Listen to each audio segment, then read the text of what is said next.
and welcome to the DM's Book Club, a weekly book club podcast where we talk about some Dungeons & Dragons and discuss how we might include them in our role-playing campaigns. We're back once again to go back into our solo quest of the Faerie Mound of Dragonkind, so if you've not listened to the first part, I'd recommend you do so you're all caught up. Okay, on with the quest! Oh, well, who knows what's going on here, but it says you quickly pull the gem and the key from your pouch and you hold them out to the queen. I don't have these, but okay, I've just been given them. The fairy queen examines the gem and key and announces loudly, "Look, everyone! This kind stranger has given me these wonderful guest gifts." There's a rippling of applause, but you notice that very few people in the hall actually stop what they're doing to look. "Now," says the queen to you, "as is our custom, I have some gifts for you. But first tell me why you're here, and above all, how that unpleasant husband of mine, the king, came to let you inside our mound in the first place." "Oh, he said I was welcome if I could do him a favour." "Just like that old coot. What favour did he want?" "He just wanted me to find a lamp he said was down." "Lamp!" screeches the queen. "I just know which lamp the old fool wants. I've told him and told him and told him that it is mine." Then a look of satisfaction crosses the queen's face, reminding you of the king when he asked you to find the lamp. And she says more quietly, "Well, you have given me a guest gift, so I must give you the right to the freedom of my realm. So, if you find the lamp the king insists is his, you may take it to him. He will probably never let you out of the mound if you don't do as he asks," she asks thoughtfully. "What about his gifts?" shouted someone from across the room. A look of anger crosses the queen's face. Then she smiles with mock sweetness and says, "It is custom here that when a resident is given a guest gift, we must give a gift in return." "How nice," you say, wondering what you might receive. "In this place it could be anything." "But first, I'll do something for you that will help you in your quest." You're about to ask what that is when the queen makes a sudden gesture towards you. You feel a great rush followed by a momentary silence, and then you are back as you were. Almost. You are now wearing velvet robes embroidered with arcane magical symbols, and all your weapons and other things you collected are gone. Okay. What has happened to me, Your Majesty?" you ask, trying to unsuccessfully keep the panic out of your voice. "Oh my god. You are now a wizard," she says simply. "I thought it would help you complete your quest. Turn to 112H. Oh, okay. Well, okay, first of all, have I broken this game? Yes. I have no idea where I was going to get the gem or the key from, ultimately. I don't know how I've ended up here. And now I'm a wizard. Great. Wonderful. Okay, turn to 112H. Oh, God. Oh, my God. This is a lot of stuff. The magic of the Fairy Mound has transformed you into a powerful magician for your sojourn in the realm of the Fairy Queen. You remember all the things you did and learnt as a fighter or a bard in the Fairy King's realm. But those abilities and powers have been stripped away. Your powers are now those of a wizard. Okay. You're excited about your new role and can't help wondering how you will do as a wizard.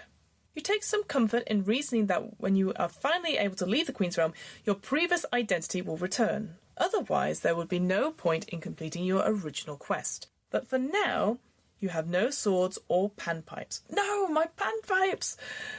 Those are not the tools of wizards. The only regular weapon you retain is a small dagger for use in physical combat. For using the dagger, you require 9 or more to hit in combat, and the small weapon does only 2 life points of damage. This is clearly not the best way to fight, so you must rely on your magical skills. You find yourself holding a magical staff in your hand. Somehow you know that the staff has 10 charges. Each charge releases a magical bolt that always hits and always does 6 life points of damage. Nice. Okay. No matter how many life points you had remaining when you entered the Fairy Queen's realm, you now have 30. Great. So we have 30 life points. I have a staff that always hits. Great. And as a powerful wizard, you have a variety of types and levels of spells available to you. You must select the spells that you think will be most helpful. A spell can only be used once because even a powerful wizard must relearn a spell once it has been cast.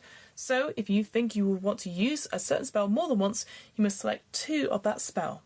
Now turn to 128E to select your spells. Okay. Gosh, darn it. Okay.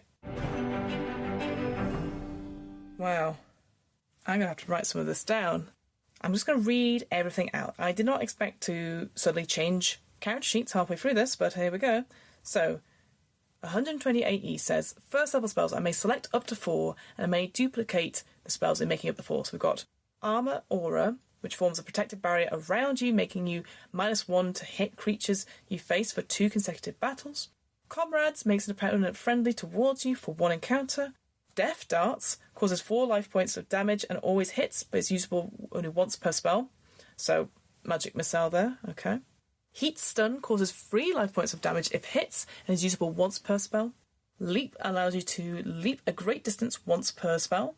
Slumber puts creatures you face to sleep if it works, but only once per spell. Okay, so there's 4 that I have to pick there. That's first level. Second level, select 3. Doubles causes your opponents to miss the first time they strike you, and this spell lasts for 2 battles. Open forces open a locked item or room, but only once per spell. See the Unseen causes you to see what is hidden or invisible, works for 2 consecutive areas. Tentacles creates a sticky rope-like mass that traps your opponents for 1 encounter, but also prevents you from getting at them. And then Vapor of Stunning creates a poisonous cloud that incapacitates your foes for an entire encounter. Third level, we have to select 2 of these.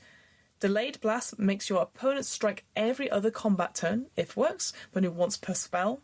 Energy Bolt does 5 life points of damage and destroys all magic on your opponent, works once per spell. Fire Blast creates a mass of fire doing 5 points of damage, but also destroying everything of magical value in the area, works once per spell. Paralyze stops 1 to 3 man-like creatures if it works, but only works once per spell. And Quicken allows you to strike twice for each of your opponent's strikes for an encounter, but magically ages you, oh my god, taking away 1 life point. I don't think we're going to do that. That sounds awful. And then finally, 4th level spells, I select 1. I either have a Frosty Blast, which causes 5 life points of damage if it works, but only works once per spell. Helpmate causes a monster to appear and fight for you, keeping enemies from hitting you for 1 encounter. And Scare causes 1 enemy to run away from an encounter if it works, but only works once per spell. Now that you are a wizard, you know your spells function properly on a die roll of 7 or more, using the 1 to 12 combat system. Okay. Once you've selected your spells, you are instantly a powerful wizard. But remember, your quest remains the same, depending on whether you were formerly a bard or a fighter. And then turn to 97F. Alright, so what are we thinking? I think let's go backwards. 4th level, I think we want to help mate. I'm going to write this down. Help mate is what we want.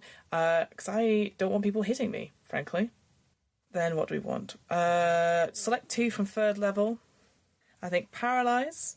Stop people coming towards me, if it works. All these ones are if it works. I don't want to use Quicken. I don't want to die. I feel like... Well, I don't know. Quicken, it allows me to strike twice. They function properly, so I still need to roll for them. So that's the thing. I still need to roll for it. So there's still a guarantee that will help me get better at something, but then, yeah, I don't want to do that. I think Energy Bolt, let's do that. Energy Bolt does 5 life points of damage. So we've got Paralyze and Energy Bolt there to take up my level 3. I think Open for 2nd level, we'll take that to open stuff. I think Tentacles would be good as well. I can take another one. Maybe See the Unseen.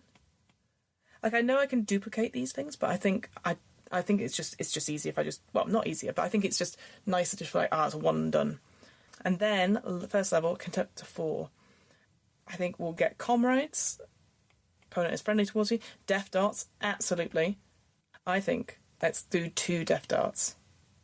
2 Death Darts. We'll do it Armor Aurora as well. Perfect. Great. Those are my spells. Will I remember to use them? Absolutely not. Alright, 97F. The fairies in the Queen's Chamber ooh and at your transformation. You feel completely like a powerful wizard and are confident that you will accomplish your quest. Now, says the Fairy Queen, you gave me 2 guest gifts and I must respond in kind. She snaps her fingers and a servant comes running over with a tray. On it are 4 items. These are all yours, wizard. I'm sure you'll find them useful on your quest. You thank the Queen and study the items she's given you. You have received the following. So we have a pearl comb of health, which gives you 2 additional life points. However, if you give it away, you will lose those 2 life points. Oh no, I don't want that. A potion of magical strength, which causes you to do double damage with your magic spells. Nice. Silver Reins of protection, which prevents you from becoming damaged by any equine. That sounds very oddly specific. And then the magic dust of plants, which prevents plants from affecting you for either good or evil. The dust can be used 5 times. Those are yours, magic user. Do with them as you will, says the Queen. You are now free to look round the Fairy Queen's chamber from your new perspective as a wizard. Turn to 82. Great. Okay. In this chamber, we have a necklace, a cat, the arch at the right, mushrooms by the fountain, food on the tables, the bowman beside the Queen, the bearded man by the fountain. Oh, well, we should go check out Shakespeare, why not? The fountain, dancers, and the curtain exit to the left. Look, I know people want me to look at the cat. Absolutely want to look at the cat. But I'm going to go to the bearded man at the fountain because that is definitely Shakespeare. So let's go do that. So 157F. You walk towards the man with the small beard who is standing by the fountain. As you near him, you hear him say, "To fly or not to fly, that is the problem. No, that isn't right. Let's see. To go or not to go." You walk away as quickly as possible. Smiling at a strange feeling the man will be heard from again, you turn to 82. Oh, that's rubbish. What are you talking about? A waste of a move. Well, here we are back again. Sod the Shakespearean person there. Let's go talk to the cat. Let's go see the cat throne. So 120G. Oh my god. The black cat comes to you and rubs against your legs. It's massive though. Am I not? Or maybe I'm... You know what? These fairies are much smaller than me. That makes more sense. For a moment, you think you see sparks fly between the magical runes on your robe and the cat. But then it looks up at you and speaks. Well, why not? "I want some cream," mused the cat. If you pay any attention to the cat's request, turn to 124H. If you don't, kick the cat away and turn to 129J. Why do we need to kick the cat? We're not going to kick the cat. Don't be ridiculous. You could just ignore it. I'm going to pay attention to the cat. It might help me. So 124H. "Where can I get the cream?" you ask the cat. "From the cream pitcher." It purrs and it scampers up onto the table. You pour some cream into a small saucer. Oh, quest complete. And the cat happily crouches down and begins licking up the white liquid. You start to turn away, but the cat speaks again, dribbling a drop of cream from its chin whiskers. "Some advice, kind stranger." Oh, we're not doing purring then, okay? It says, "Don't get too friendly with the mushrooms by the fountain, but it's all right to eat the clover." You see the mushrooms, but you haven't noticed any clover. "Thank you, Sir Cat," you say anyway. Turn to 82. Well, that is a clue. Let's go talk to the mushrooms then. Mushrooms by the fountain is 62H. Well, let's go check them out. Growing from a narrow strip of soil surrounding the large fountain are a number of mushrooms. They are mostly ordinary-looking mushrooms, but you see amongst them several that look different, somewhat blue and crystalline. If you want to inspect the strange mushrooms, turn to 136L. If you don't, turn to 82. Now, is it going to give me a choice to, check them out without eating them or something? Because that's kind of what I want. Otherwise, before it's like, oh, you just pop them in your mouth. And you're like, no. Maybe I'm a bit smarter as a wizard, perhaps. I don't know. All right, let's go check out these strange blue mushrooms. 136L. Oh, you are kidding me. The instant you touch one of the blue mushrooms, a gigantic bolt flies from it, streaking straight into your chest, taking away 5 life points. The blue mushrooms are mushrooms of energy bolt throwing. Sighing, you turn to 82. Right, okay, well, down to 25 points. They can't be trusted. I mean, yeah, they couldn't be trusted. Why would I touch them? Okay, well, let's see. What have we got left? We've got this necklace, the arch at the right. We've got the food on the tables. I don't want to touch the food on the tables. The bowman beside the queen. The bearded... We've done Shakespeare. The fountain, the dancers, the curtained exit at the left. Let's go talk to the bowman.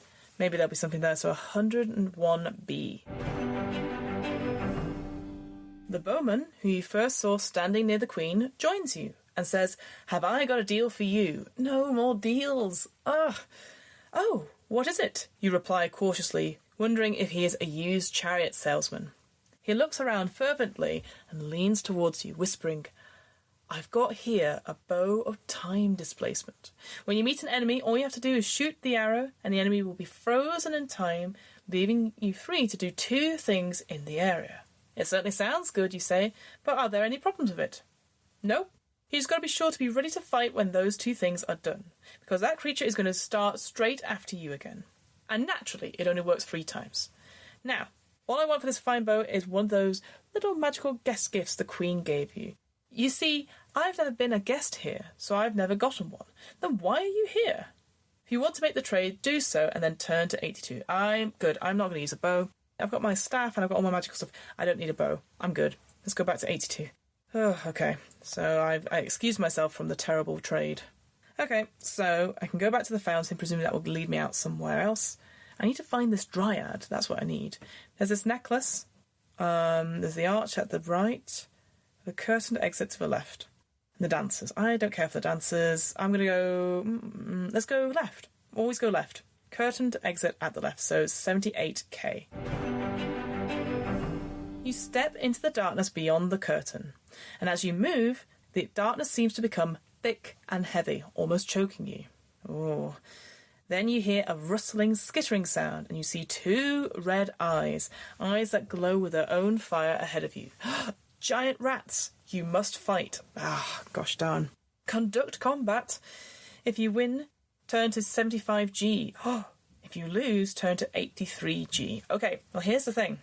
I have to do combat, that's fine. But 75, that is where the elf is. So that's exciting. Great, okay. And I have 25 hit points. I have a ranged magical items, I've got my spells, and the creature's life point's only 4. For me to hit, or for them to hit me, sorry, they have to roll 5 or above, and it's 1 hit point of damage. I have, unfortunately, got a dagger that is 9 and above, and does 2 points of damage. I also have spells. I just don't want to deal with this. I feel like it's bad to deal with it. So, yeah, I could just, on my turn, I'm going to assume I go first. I will just cast Death Darts, aka Magic Missile, cause 5 life points of damage, and it always hits. But it's only usable once per spell, so I'll just mark off one of those spells. So I'll do that now. Great. Okay, so the rat's dead. It basically comes towards me. It's big, sort of more like opens, and I go ah, and I just cast instantly. And it instantly hits the Death Darts. It explodes. Great. Dealt with it. I can't be bothered with combat. Absolutely can't be bothered with it. Alright, so I've won the combat. I go to 75G, and we're going to deal with finally we're going to deal with this elf, which we've not been able to deal with before. And that happens automatically. Okay, somehow, now that the rats have been disposed of, the darkness doesn't seem as threatening. Greatly relieved, you moved on, soon finding yourself in 122. Amazing, but...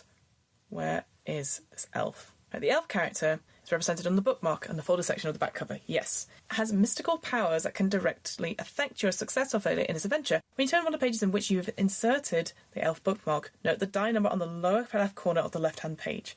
Locate the same number on the elf's bookmark. Okay, fine, we'll do that. So that was... oh, a 1. A 1 is what I'm going for. And so that goes to the bookmark. I get the joyful elf. And that is 105A.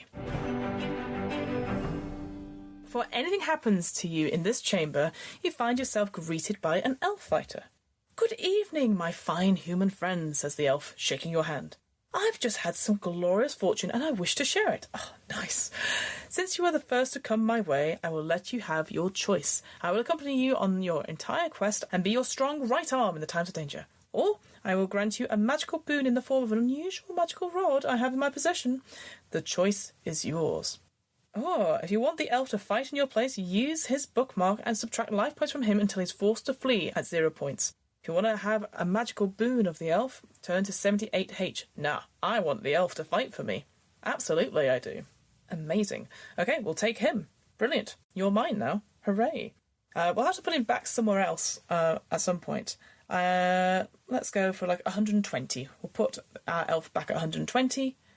And yeah, and then we go to 122. So we've got a new elf companion. Okay, this has been redeemed somewhat, even though the slight transformation of being forced to be a wizard is different. Alright, so, we're in a new place.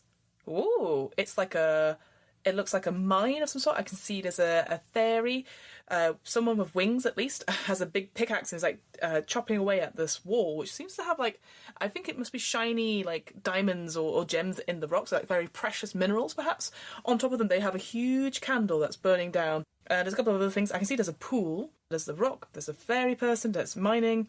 It looks like there's I think I want to say like an hourglass on one side as well. So what does it say? As we continue on the journey, me and my new friend, the elf. Probably should give him a name of some sort, shouldn't I? Let's call them Doug. Doug, this elf is with me. They're going to fight in my place if need be. Excellent. But, well, again, I don't want to fight. As I was saying, I don't necessarily want to go into combat. I feel like it's, I'm doing my own pacifist run right now. I don't know if it's failed me very well, but oh well. Surprised to find such a place in the same realm as the Queen and her fairies, you step into a dark mine. Light from a candle mounted on the head of a small, witchling or mining fairy reflects off small chunks of gold that glimmer everywhere on the walls of the mine. If you came to the Queen's realm from the Faerie Dragon Chamber, turn to 125G. If you didn't, turn to 113G. Okay, fine. I came here through the pool, didn't I? So 113G, that's what it's meaning. Okay. Your foot brushes against the stone floor, and the witchling turns at the sound. If you're prepared to use one of your spells on the fairy, turn to 117F. If not, turn to 118B. I'm not going to fight. I'm sure they're fine. And I've also got Doug here to take the fall, so 118B. A magic user, says the little winged miner. Does the Queen know you're here? Oh, yes, you reply, and you quickly add, I understand it's custom here to give guest gifts. Oh, a look of pleased surprise crosses the fairy's dusty face. It certainly is, and if you just so happen to have a potion of magical strength with you, I'd be mighty pleased to have it. If you want to give up the potion, hand it to the witchling and turn to 148F. If you want to keep it or you don't have it, turn to 120D. Yes, she did give me a potion of magical strength along with the comb and a couple of other things. Yeah, I'll give it to them. I mean, it's a guest gift, right? It should be fine. I'm giving them a gift, so they have to give me something. If I wasn't going to give them something, then that's when they could attack me. So that's good. I think Doug agrees, don't you, Doug? Doug's nodding his head, so that's all good. Okay, 148F. Even though you know you're giving up some of your magical power, you hand the fairy your potion of magical strength. He jumps up and down and does a little dance. Then he hands you a strangely shaped little bottle. Here, this is a beaker of Everfull potion. All you have to do is drink from it and wonderful things will happen. Yes, wonderful things will happen, but only every other time you drink from the beaker. You may carry it with you and drink from it whenever you wish. Oh God, another thing. Oh no. The first time you do, go to the beneficent random effects table on page 159. Second time, go to the bad table on 158, and then keep alternating per each drink. Okay. I mean, they didn't attack me, so me and Doug are okay. You and the witchling shake hands, both satisfied, in brackets, you think, with your deal. He then makes a sweeping gesture with his hand and say, make yourself at home in my humble mine. He returns to work with his pickaxe, leaving you free to look around. If you want to use a See the Unseen spell, turn to 121E. And if not, turn to 124C. That's one of my second level spells. I did prepare it. Oh, I'm so smart. Fantastic. And it will work for 2 consecutive errors. You know what? Brilliant. I will use that then. I'm going to use that. Gosh, Paspiana was so smart. We're going to go to 121E. You cast your See the Unseen spell, and instantly you become aware of a hole in the floor next to the water-filled hole. It is large enough to take you somewhere, probably where you don't want to go. It's a good thing you used the spell. Now you can avoid the area while you look around. Turn to 122. Nice! Okay. That second level's gone, but there's a bloomin' hole! A hole here. Okay, so there's a pool in the floor, there's an extra pickaxe, a lantern, a barrel, and sticks. Well, I think we're going to avoid the pool in the floor. I want to take the lantern. I think that will be important. And it gives us some light. And Doug could probably see in the dark. I probably can't, because Doug is an elf. So I'll take the lantern. So 134D. Let's go. You study the lamp and decide it can't possibly be the one you need to take back to the Fairy King. Well, yeah, I know that, obviously. Still, it's interesting. If you want to study the lamp some more, turn to 136B. Otherwise, return to 122. Well, no. Look, I'm not a fool. I know that's not the lamp I need. I've seen the lamp I need. But I want this lamp for me. Why can't I have something for myself? Alright, 136B. You pick up the lantern and immediately a light flares from within, making the gold in the surrounding rocks sparkle like fireflies. Suddenly you realise that the pockets of your robe feel lighter. Oh no! One of your gifts has disappeared. Choose one at random. You're holding a lantern of feathery. Replace it quickly and turn to 122. Oh, that feels unfair. Okay. Alright. So, Silver Rain's Protection, Comb of Health, or the Magical Dust of Plants. I've got to get rid of one of them, so what I'll do... I've got a D4 somewhere. I'll roll the D4. 1 is the Comb, 2 is the Silver Rains, 3 is the Magical Dust, and 4 will just re-roll. 2. So, Silver Rain's Protection from Equine, that's gone. I mean, that's fair. Like, the only equine we've come across is that Nightmare in the previous kingdom. I'm sure it's fine. To be honest, I want the comb. I need that, because if I give that away or lose it, I lose 2 hit points. So no thank you. And the magic dust of plants, that sounds good to me. Can be used 5 times. Nice. Alright, well, that was a waste of time. The barrel, the sticks, or the pool in the floor. Okay, what's in the barrel? 137D. As you put your hand on the barrel and push it a little to see how full it is, the witchling turns around. There's a thoughtful expression on his face.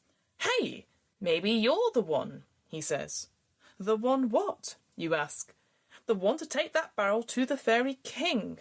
Ah, he's been wanting it for some time. He told me he'd give a gem of permanent visibility to whoever delivered it to him. If you had one of those, you could keep your spell casting for other purposes. Wouldn't have to use your see the unseen spells. Interesting, you know that.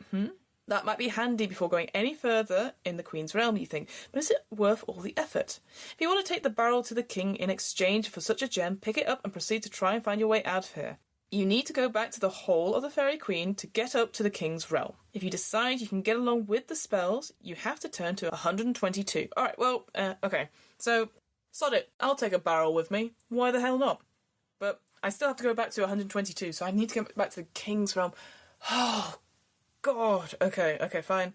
This is like Horizon Zero Dawn all over again, and Horizon Forbidden West, where I would, try to get from A to B, and along the way I had to go to C, D, and F, because people were like, oh no, my small child has disappeared, and I need these shards for this thing, and Aloy's like, fine. That's what I'm doing right now. I'm going, fine. God, why is it so difficult? Why are these people just not talking to each other? Even Doug agrees. Alright, well, lantern is gone, barrel we've got with us, hooray. There's the sticks still, and there's the pool on the floor. Presumably I have to go in the pool on the floor. So I might as well just check the sticks out. 138B. Suddenly, you trip over a stick on the floor and almost fall. You realise then that there are several sticks lying about. If you want to pick them up and move them out of the way, turn to 141D. If not, turn to 152F. Okay, I mean, might as well pick them up. Are they going to attack me, perhaps? Probably. 141D. You bend down and pick up a stick. Instantly, they all start rising up and attacking you. Oh, no! You know you must use a magic spell to stop them. Conduct magical combat. If it works, turn to 144E, and if not, turn to 148D. Blooming is this death by magical stick? Has my time finally come? Alright, let's check out magical combat. Never thought I'd be checking out how many points a stick has. Okay, I've just spent like a couple of minutes trying to find the stats for these battle sticks. I think they've got the wrong page number at the back. I think they are just called battle sticks. They have a 9 to hit, 9 or above to hit, and the 6 damage, and they have a current total life points of 10. So I do have my staff that can help me. I realise that. I don't have to do spells. What did it say? You know that the staff has 10 charges. It releases a magical bolt that always hits and does 6 life points of damage. So that's what I'm going to do. I'm going to use 2 casts of that always hits. It has 10 charges. I'm going to use 2 of that. But I guess we need to check if the sticks hit me. So they'll hit on a 9 or more. And I'll take 6 points of damage. So let's do that. Let me roll my d12. So 9 or more, they hit. Ooh. That's a 5. Phew, so they don't hit. Doug gets in the way. And then I'll just cast 2 charges. I always assume I go first. So I cast a charge, dodge, cast again, dead. I'm going to say, there's a lot to keep a hold of, right? And I'm flicking back and forth. Like, I guess it's supposed to, like, I'm supposed to note things down. I find it just really tricky to do. And I'm pretty sure I'm complaining about this as if, like, oh, whatever. But I'm like, okay, I've got to fight. I also have this drinking potion that I can do. I can also do this. I'm just like, ugh.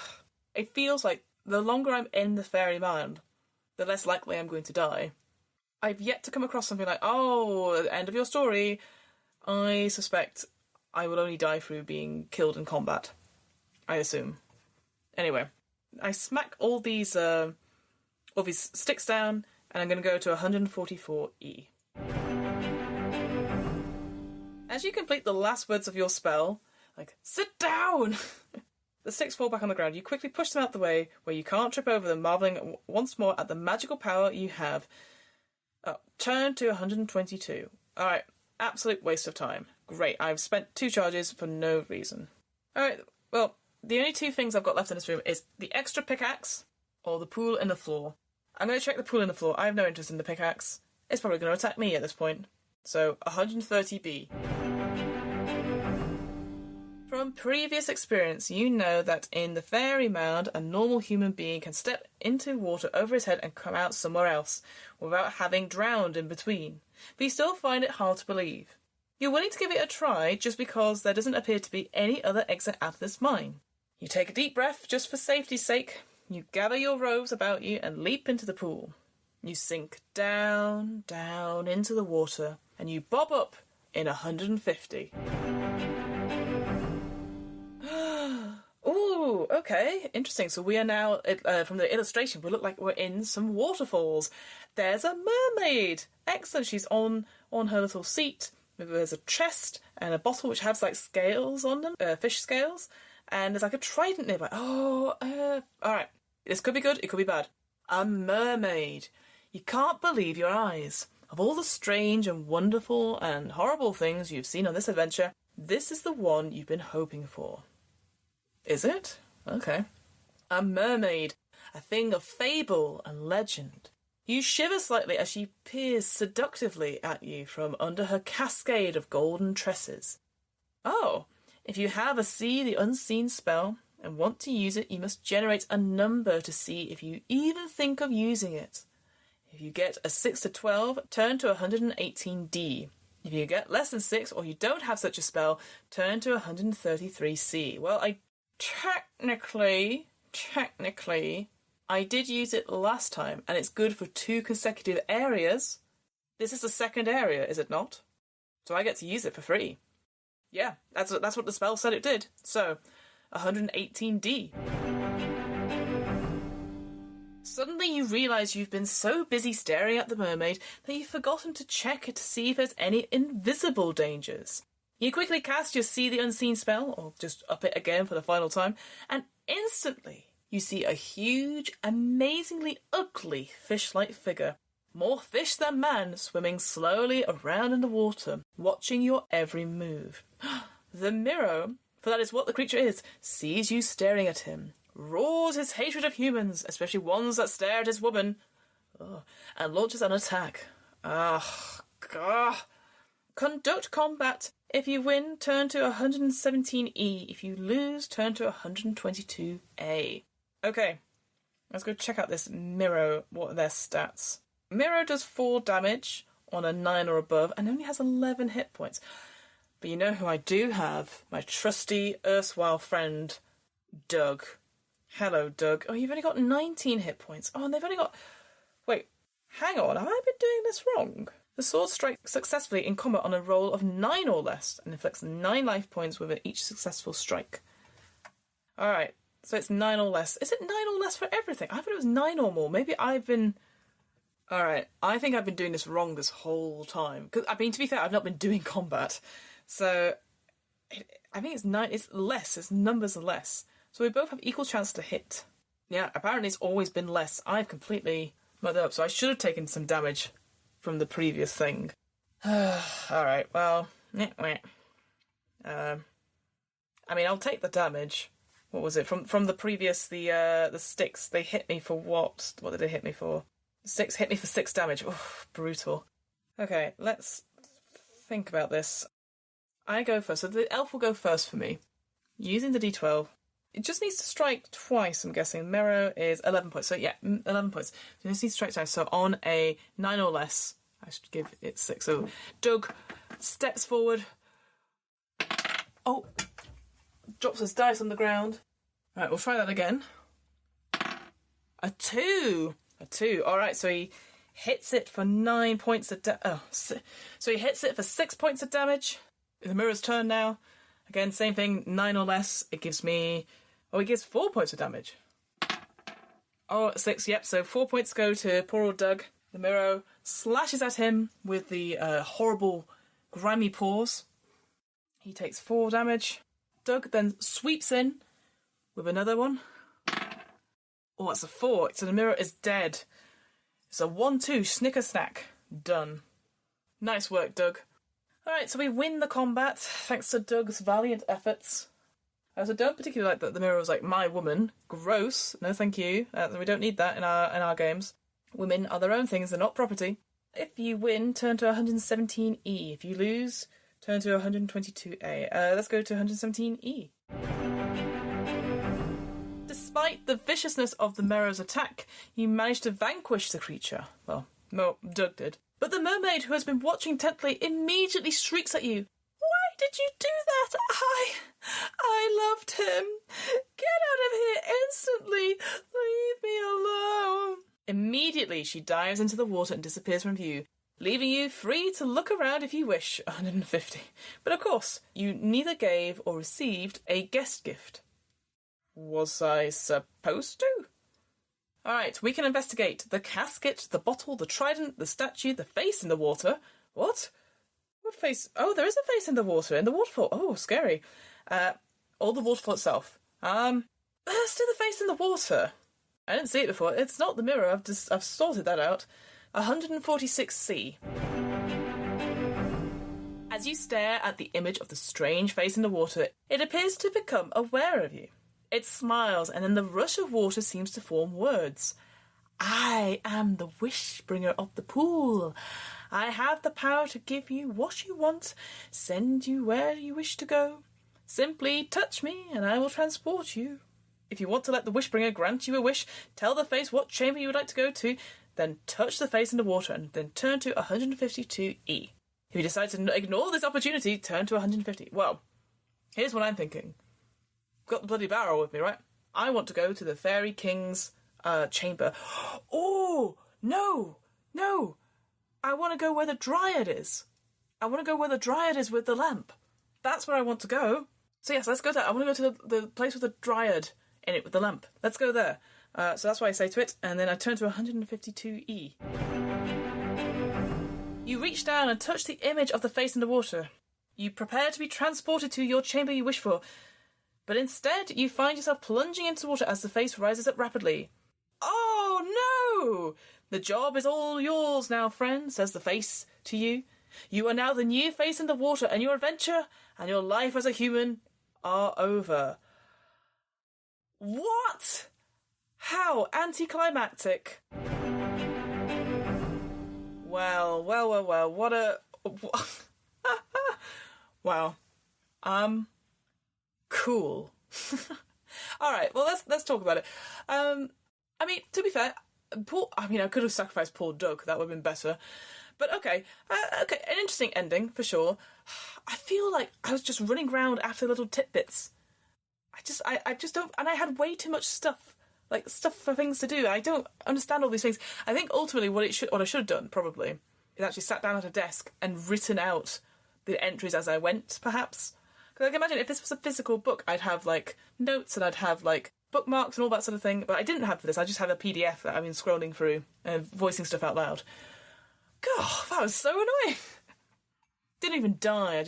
I died by a trick. I turned into a trick, pal. That was Faerie Mound of Dragonkind. Plus, there's clearly lots of stuff to do there. I think I got over halfway through the book, and then there was the Act 2 where you were the wizard. That was very interesting. Not a big fan of the subtle sexism that's been put in every place. Not cool about that. I think the illustrations are really interesting. I just felt like a lot of times I was breaking the system bit by bit. Like, I didn't know where to go, and then somehow I'd cheat my way into stuff. So there clearly is a loop. And it's just not often. I would also say, I think some of the text isn't been proofread at all. It just feels like this is a little bit rushed and no one really cares about it. I also would like to see all the folk are male presenting. I would like to see some femme presenting characters. The elf, we only saw once of the elf, so who knows what that was all about. It just felt there was a lot of stuff going on. Again, if this was a video game, makes sense. Like, we had the table in our previous game of Gnomes 100, Dragons 0, and we've had it in other things. So So yeah, unfortunately, I think a bit of a sour note to end on, really. I was a bit cross with that. I think we did all right, though. We did all right. Maybe I'll run Hamilton through it at some point. But there you go. That is Faerie Mound of Dragonkind. Thank you so much for being with me for the 4 episodes this has been. Maybe we'll come back. Maybe we won't. But I do like these solo adventure books. Series. I think they are quite fun to do. And it's just interesting, right? It's interesting, like, what kind of wild storytelling can we get into? Like, yeah, weird. And just unfair. A lot of it unfair. But thank you so much for listening, everyone. Very much appreciate it. And we'll see you on the flip side.